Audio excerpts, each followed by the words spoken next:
Molt bona tarda, benvingudes i benvinguts. Moltes gràcies per acompanyar-nos avui. Ja sabeu que les inauguracions de les exposicions sempre són moments molt especials, perquè es dona a conèixer el treball que s'ha estat desenvolupant durant molt temps, solen ser processos llargs i és el moment de compartir-los amb el públic un cop han acabat, així que gràcies per acompanyar-nos. Aquesta vegada hem estat treballant, portem molt temps treballant amb l'Éric Boló, que potser alguns i algunes coneixeu més per la seva faceta de cineasta, vinculat sobretot al món de l'experimental. D'altres l'heu llegit com a teòric. L'Éric té una extensa bibliografia sobre cinema, bona part de la qual ha estat traduïda en castellà, i potser d'altres teniu la sort de conèixer la seva doble vessant, com a cineasta i com a teòric, i de fet nosaltres l'hem volut convidar a la Filmoteca precisament per això, perquè ens permetia, teníem moltes ganes de treballar amb ell, però també és veritat que ens permetia donar continuïtat a una sèrie d'exposicions que hem engegat d'ençà algun temps i que a grosso modo volen oferir propostes que es vinculin directament amb l'espai de la Filmoteca. L'espai com l'espai pròpiament físic del Raval, les sales aquestes ensotades i les connexions entre elles, però també entenent l'espai de la Filmoteca com la pròpia naturalesa d'aquest equipament, és a dir, per una banda conservar i cuidar del patrimoni cinematogràfic, per l'altra també vetllar per la seva difusió, i també generar d'alguna manera i en la mesura del possible un pensament, una reflexió sobre el propi cinema, des de les seves diferents vessants i perspectives, i d'aquí també la dimensió marcadament assagística d'aquesta sèrie de propostes. Llavors, l'exposició que veureu avui, com gran part de l'obra de l'Éric, és interessant la manera com ell combina els textos i les imatges, materials de diverses procedències, de diverses naturaleses, sempre generant aquestes connexions inesperades, aquests imaginaris pocs acostumats que ens fan veure de sobte allò que havíem vist d'una altra manera, i en aquest sentit crec que la disfrutareu molt i que és una exposició per anar i per tornar i que dona molt a pensar. Jo no vull avançar massa perquè després ja la podrem veure, però sí que és veritat que és una exposició que té diverses portes d'entrada. Una de les portes seria la conferència performativa o conferència il·lustrada o film parlat o com més us agradaria dir-li que veureu a continuació, que veureu i sentireu a continuació. I una altra de molt important, m'he equivocat de llibreta, és aquest llibret, aquest assaig que es diu Apunts de cinema i que és el segon volum d'una sèrie que vam iniciar fa un temps amb l'exposició del Pere Jaume i que de fet recull textos inèdits, assajos, escrits en vinculació amb l'exposició i com a part també de la pròpia exposició. El podeu trobar a la llibreria de la Filmoteca, a partir de dilluns el trobareu a moltes llibreries de la ciutat i també a la biblioteca, per descomptat. I en aquest cas l'Éric ha treballat a partir de 24 imatges, com els 24 fotogrames d'una pel·lícula, i a partir de cada una d'aquestes imatges ha redactat un text. Aquests textos tenen una particularitat, o el llibre té una particularitat que jo trobo molt interessant, i és que permet diverses lectures. Una de molt literària i fins i tot especulativa i una altra vinculada a una recerca realment rigorosa, documentada, acadèmica, de manera que permet anar combinant aquests dos registres i crec que això el fa molt original i molt interessant. I és una cosa que també succeeix, i ja callaré perquè m'estic enrotllant molt, però se m'acudeixen moltes coses a dir sobre l'exposició, és una cosa que també succeeix amb l'exposició, que segons com la recorrem tenim una experiència o en tenim una altra. Permet una lectura, un recorregut, això molt més poètic, molt més vinculat amb la deambulació, amb la poesia, amb el deixar-se perdre, i després permet té una altra capa, que és una capa de la recerca documentada, d'una investigació que ell porta duent a terme durant molt de temps i que queda reflexada també en una mena de libreto, que no sé si us han donat a l'entrada, que també ho podeu trobar dins de l'exposició, i que de sobte t'envia a una altra dimensió. Per tant, bé, cadascú és lliure de recórrer-la com vulgui. També és una exposició, com deia, que es pot visitar diverses vegades. I jo crec que ja no diré res més. Abans de passar la paraula a l'Éric, sí que volia explicar una mica com funcionarà això, perquè som molta gent. Primer l'Éric farà la seva xerrada, després us convidarem a pujar a la sala d'exposicions per visitar-la I en acabat, qui tingui ganes de seguir xerrant o celebrant, doncs us convidem també a prendre una copa a la Monro, que és el bar de la Filmoteca. I ara sí, l'última cosa, volia donar les gràcies sobretot a tot l'equip d'exposicions de la Filmo, a la Núria Expósito, a l'Ester Vilà, a la Júlia Pérez, perquè des del principi han estat molt, molt entregades amb aquest projecte i crec que la feina ha estat meravellosa. Donar les gràcies també al Jaume Coscullà, que s'ha ocupat dels espais i també ens ha ajudat amb la conceptualització de tot el projecte. I a l'Eric, perquè és una meravella treballar amb ell, és molt generós, escolta molt i sobretot és una font d'aprenentatge constant. Així que gràcies, Eric. Quiero también agradecer a la Filmoteca, agradecer a todos sus equipos, agradecer a Marina Viñas por la invitación, agradecer también a Ester Vila, Núria Expósito, Júlia Pérez, y también agradecer a Jaume Coscullà por la escenografía de la exposición. Muchas gracias y ha sido un placer para mí compartir esta experiencia. Voy a dictar o a dar, no sé exactamente, pero creo que en España se da las conferencias. Voy a dar mi charla en castellano. Entiendo el catalán, pero no lo hablo suficientemente para dar una conferencia y lo siento.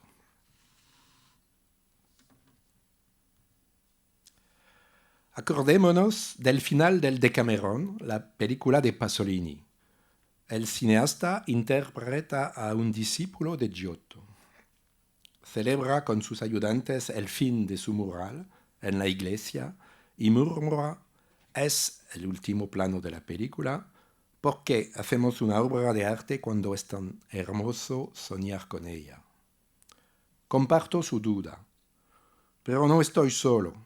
Muchos de nosotros compartimos el mismo sentimiento en relación con la situación actual del cine. Somos muy sensibles a sus potencias.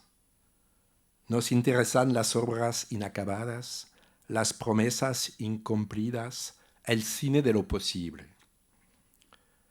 El cine se encuentra en un momento de metamorfosis y esta situación crítica nos invita a explorar los sueños olvidados del medio y de su historia. Quiero evocar durante esta charla el sueño del cine imaginario. Podemos pensar en tres formas posibles de un cine mental o psíquico. Uno, las experiencias extrasensoriales, como la clarividencia, la visión remota, la telepatía, el sueño. Estas experiencias permiten activar un cine interior, sin cámara ni proyector, disociado del dispositivo fílmico tradicional. Sueños de papel, donde se adivina una película interior. Segundo, los diferentes modos de existencia de una película. Podemos rechazar de privilegiar siempre la copia definitiva de la película y explorar los esbozos, las notas preparatorias, las múltiples versiones de un guión, las películas perdidas, incluso inacabadas. Todo este material revela una potencia que cruza la crítica genética y la historia contrafactual. Recordemos la frase de Oscar Wilde: describir con precisión lo que no sucedió nunca es no solamente tarea del historiador, sino también un privilegio inalienable para cualquier hombre culto y con talento. Tercero, los gestos de ruptura o de negación para sustraer la obra, escamotearla, interrumpirla o destruirla.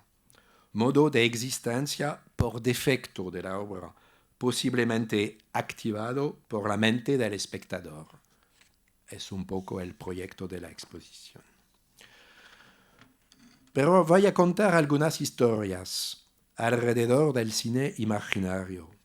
Quizás tengamos que empezar por cerrar los ojos.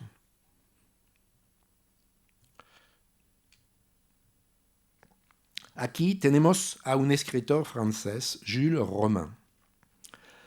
Nació en 1885. Estudió la fisiología y publicó en 19 un ensayo sobre la visión paróptica, es decir, la visión sin el apoyo de los ojos. Romain nota que durante ciertos estados de conciencia, como el somnambulismo, se pueden observar algunas funciones mentales insospechadas. A veces, el sujeto, en su estado de conciencia alterado, puede ver los objetos a través de un cuerpo opaco. Es una experiencia célebre en la historia del magnetismo. Aquí vemos a Léonide Piger. Podía leer a través de un cuerpo opaco. Jules Romain quiere explorar la posibilidad de la visión extrarretiniana y hizo muchos experimentos. Presenta objetos, letras, imágenes a sus sujetos que mantienen los ojos cerrados con una pantalla opaca entre el objeto y el modelo. De manera sorprendente, los modelos pueden describir los objetos, leer el texto, reconocer letras o cifras. Y Romain desarrolla una teoría científica sobre este fenómeno y supone, es el corazón de su teoría, que hay células ópticas en la piel que permiten ver con la piel. Y es una teoría muy interesante para el cine. ¿Se puede imaginar un cine para la piel? Pienso en la performance feminista de Valley Export, Tap un Tastkino. La artista propone un pequeño cine portátil y el espectador puede tocar sus pechos con sus manos. La mirada es sustituida por el tocar. Pero la teoría de Romain es más compleja aún. Si la piel puede ser un órgano óptico, la visión extrarretiniana traspasa a veces el obstáculo, permite ver más atrás, al modo de un sexto sentido. Sigamos la historia. Jules Romain no encontró mucho éxito en el campo científico, pero encontró un discípulo, el filósofo René Maublanc. Vemos ahora Maublanc con unos naipes dentro de una caja y un marco con vidrio, instrumentos de sus experimentos. Se apasiona por la visión paróptica y empieza una serie de experimentos con una cantante americana ciega, Leila Olteroff. Olteroff fue una soprano que actuó con gran éxito en los años 10 del siglo pasado en los Estados Unidos. Estudió medicina y psicología en la Universidad de Columbia. René Maublanc le propuso hacer una serie de experimentos. Poco a poco ella pudo ver o sentir los objetos, percibir los colores, adivinar las mímicas de su educador. El libro, Una educación paróptica, describe en detalle las sesiones. Los experimentos obedecen a un protocolo preciso. El modelo lleva una mordaza, Maublanc provoca a veces un estado hipnótico y presenta textos o letras detrás de una pared de vidrio. Fue un proceso muy lento, un poco fastidioso, pero fascinante. Aquí están los pedazos de tejido usados para reconocer los colores. Sin revelación, sin iluminación, sin milagro. Hay que aprender a ver cómo se aprende a tocar el piano. inicios sin gracia, sin placer y sin brillo, escribe Maublanc en la educación paróptica. Es difícil evaluar el carácter ilusorio o ficticio de los experimentos. A mí me gusta creer. Parece que la visión extraretiniana es una potencia que tenemos que actualizar. Quiero presentar un fragmento de la película contemporánea de Fritz Lang, El Doctor Mabuse. No sé exactamente por qué, pero imagino las lecciones de visión extraretiniana como semejantes a las sesiones de espiritismo.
René Maublanc fue profesor de filosofía en el Instituto de Reims en los años 20, donde estrechó vínculos con algunos de sus alumnos, René Daumal, Roger Vaillant y Roger Gilbert-Leconte. Aquí está rodeado de Daumal y Vaillant, así como de Marianne Lams.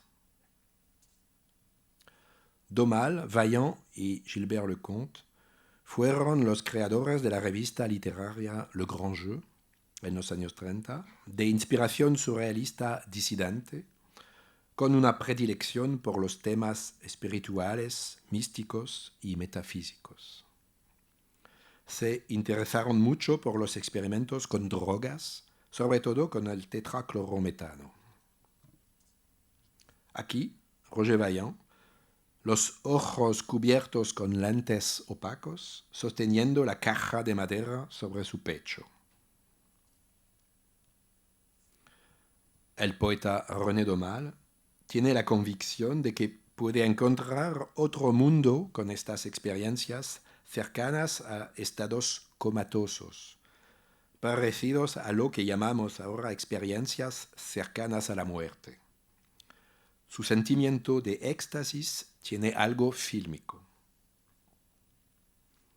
Daumal escribe en una carta: de vez en cuando la sensación de una pequeña caída y la visión de una película proyectada en la pantalla de mis párpados. La participación de los tres poetas en las experiencias de visión extraretiniana con Maublanc es una manera de expandir las posibilidades de la conciencia. La visión paróptica es un modo de cine expandido, psicodélico, a la manera de una película mental. Otra foto de René Daumal en un sofá, con una mampara de cartón ocultando por completo su rostro. Estas fotos son muy curiosas. Y me parece que la foto de Daumal remite a la foto de Salvador Dalí, tomada algún tiempo después por Philippe Alsman. ¿Por qué tantos experimentos sobre la visión en los años 20? Los años posteriores a la Primera Guerra Mundial llevan el sello del trauma. Se estima en Francia que 3.000 soldados volvieron ciegos. He aquí algunas imágenes descubiertas en la colección de la Asociación Valentin Aoui, de soldados ciegos a los que se les encomiendan las tareas de afinador de piano o de cosedor de sillas.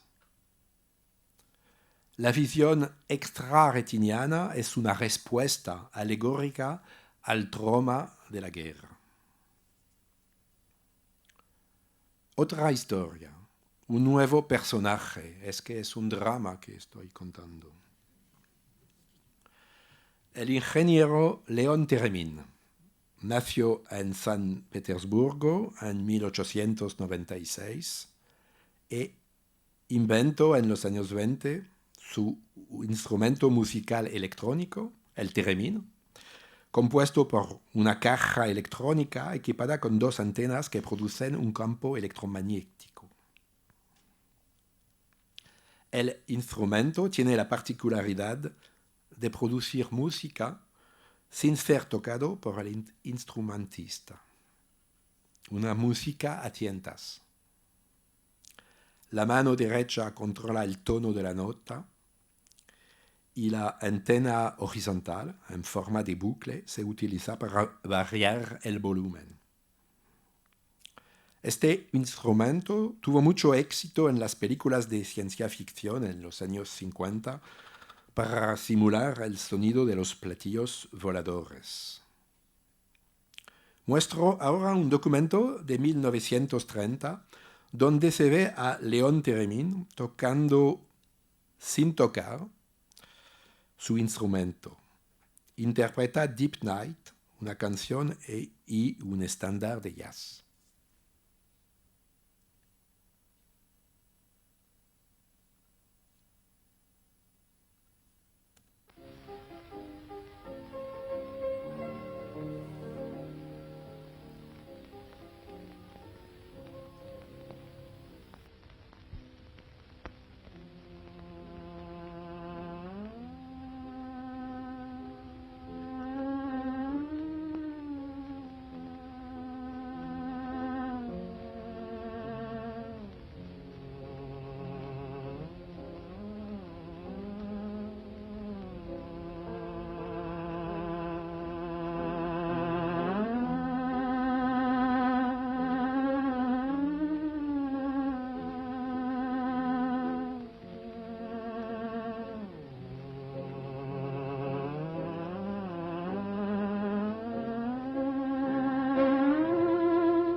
Europa y América del Norte, Theremin dio conciertos, sí, y se instaló en Nueva York, donde tuvo una recepción triunfal.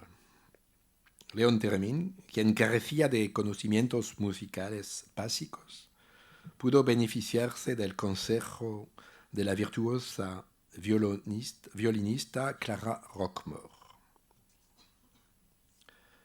Clara Roquemore tiene varias ventajas que le permitieron tocar el Theremin con éxito. En primer lugar, su formación clásica y luego su oído absoluto, muy útil para este instrumento que puede generar una continuidad de sonidos a cualquier frecuencia, pero también las notas ubicadas entre dos semitonos. Clara Roquemore propuso muchas sugerencias técnicas y cambios para mejorar el instrumento.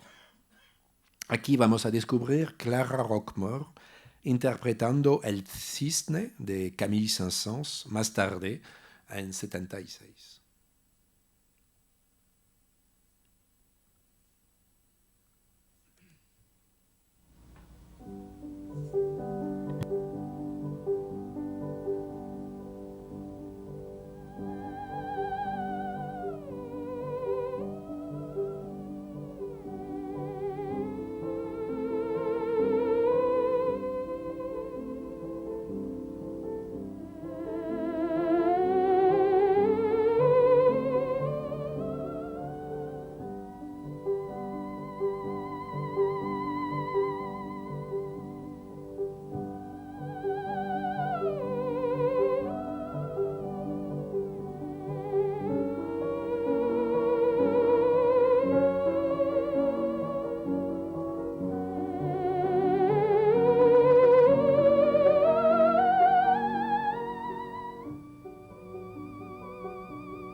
La visión, aquí empieza la teoría como ciencia ficción.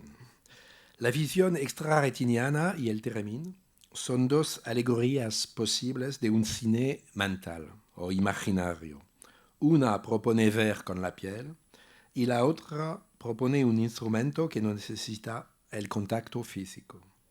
No hay ninguna conexión factual entre las dos, es una ficción teórica.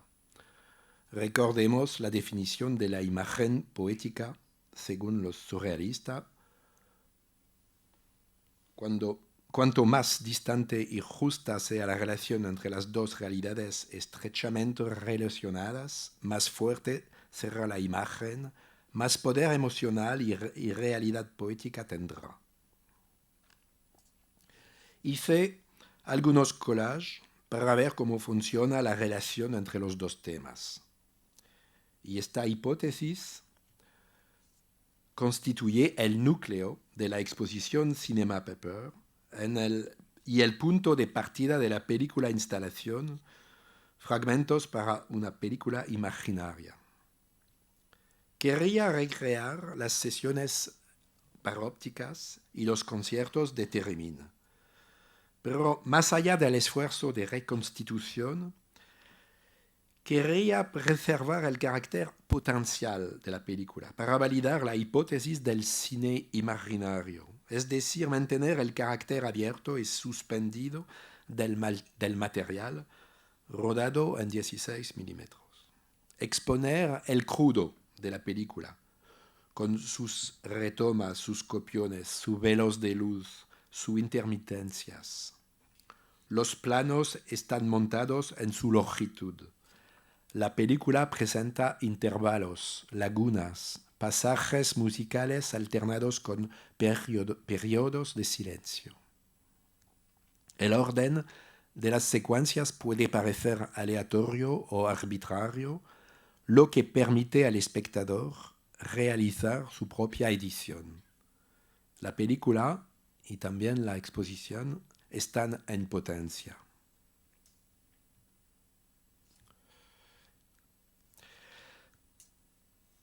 Es un libro de Yvon Duplessis. Si los poetas del Grand Jeu fueron entusiasmados, la teoría de Jules Romain, la hipótesis de células ópticas en la piel, no encontró nula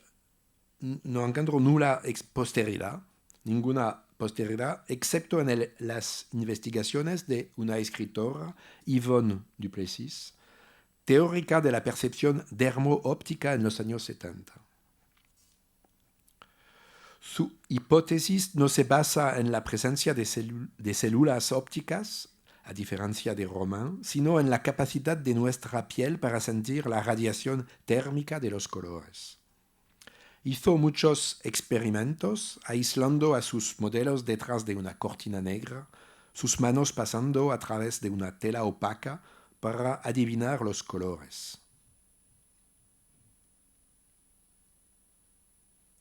También hizo otros experimentos de telequinesis.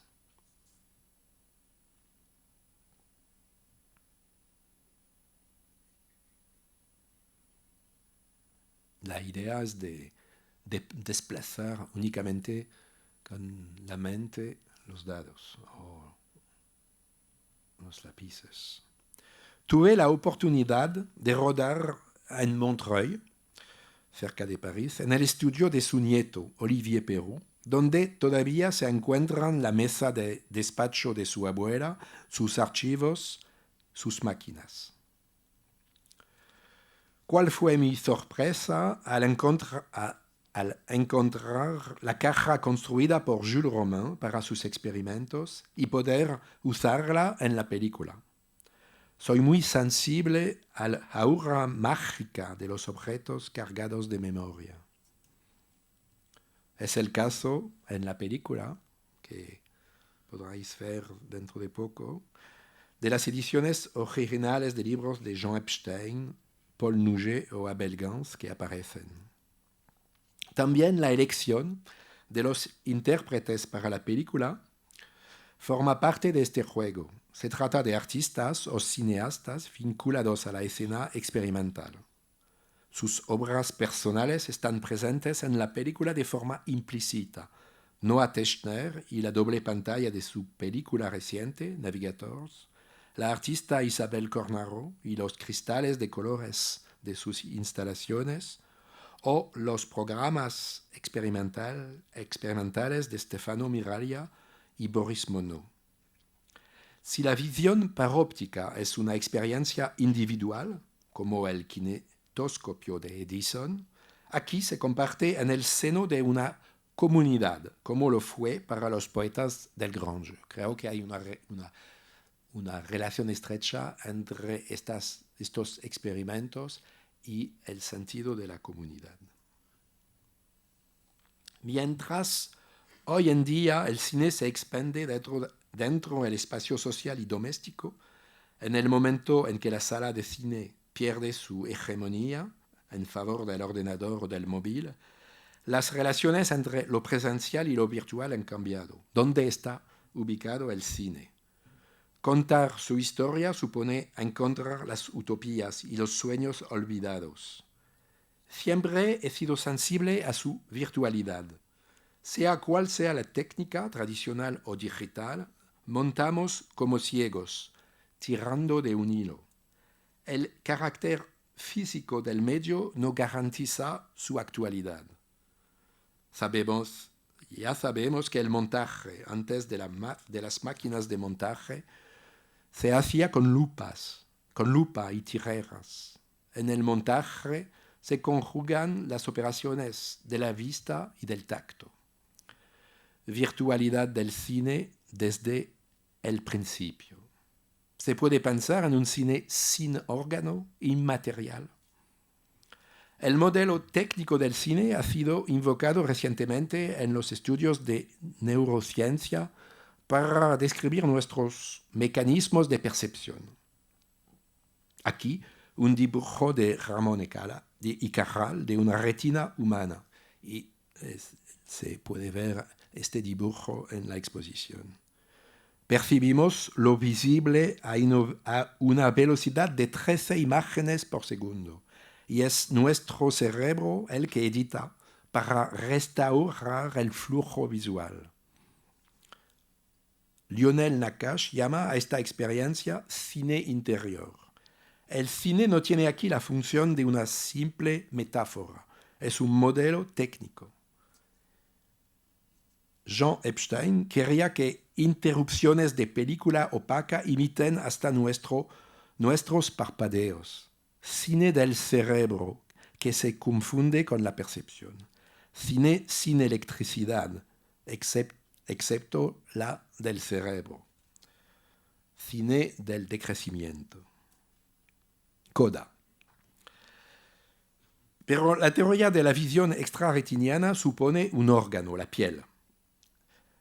La teoría de Jules Romain fue bastante olvidada. Curiosamente, en los estudios científicos recientes sobre el animal, el pulpo ofrece un caso muy curioso. El pulpo ve a través de su piel. Espero que nadie come pulpo aquí. La piel de un pulpo puede detectar la luz, incluso sin usar el sistema nervioso central. El animal lo hace gracias a la misma familia de proteínas sensibles a la luz que se encuentran en sus ojos. Es la hipótesis de Jules Romain. Pero ¿cómo capta el pulpo las variaciones de luz? Su piel contendría ópsinas, es el término científico, receptores de luz idénticos a los de nuestros ojos. ¿Son las células ópticas de Jules Romain? No sé. Pero en el caso del pulpo hay un doble movimiento. Tenemos a la vez la visión extrarretiniana con la piel y la posibilidad de transformar esta piel en pantalla. El pulpo como cámara y pantalla, cine mental o imaginario, y propongo concluir con algunas imágenes de un pulpo.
Muchas gracias.